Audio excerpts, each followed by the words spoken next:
इयत्ता 5वी आणि 8वी शिष्यवृत्ती परीक्षेबाबत सोशल मीडियावर व्हायरल झालेल्या व्हिडिओची चौकशी सुरू असून तथ्य पडताळणी केल्यानंतरच पुढील कारवाई केली जाईल असं स्पष्टीकरण शिक्षणाधिकारी प्राथमिक कादर शेख यांनी दिलं। इयत्ता 5वी आणि 8वी शिष्यवृत्ती परीक्षेबाबत सोशल मीडियावर व्हायरल झालेल्या व्हिडिओ संदर्भात संबंधित प्राथमिक शिक्षणाधिकाऱ्यांनी स्पष्टीकरण दिलं आहे। महाराष्ट्र राज्य परीक्षा परिषद यांच्या माध्यमातून घेण्यात येणारी शिष्यवृत्ती परीक्षा पारदर्शक आणि नियमानुसार पार पडते।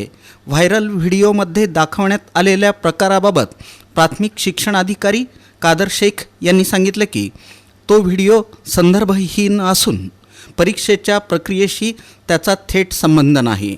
त्यांच्या मते परीक्षा केंद्रांवर CCTV आणि भरारी पथकांद्वारे देखरेख केली जाते। गैरप्रकारांना आळा घालण्यासाठी कडक सूचना देण्यात आल्या आहेत।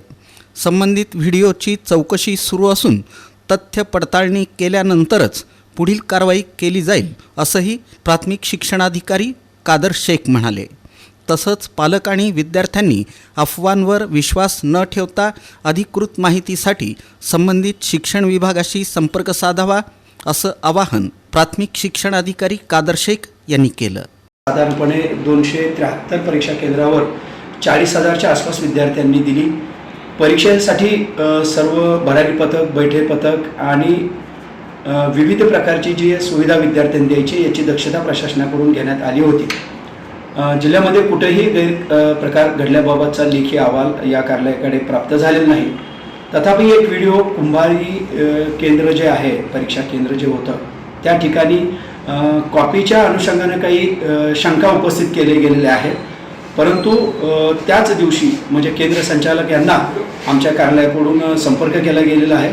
त्यांना त्या बाबतीमध्ये विचारणा करून लेखी अहवाल त्यांच्याकडून प्राप्त करून घेतलेला आहे आणि त्यांच्या लेखी अहवालानुसार त्या परीक्षा केंद्रावर असा कुठलाही प्रकार घडलेला नाही।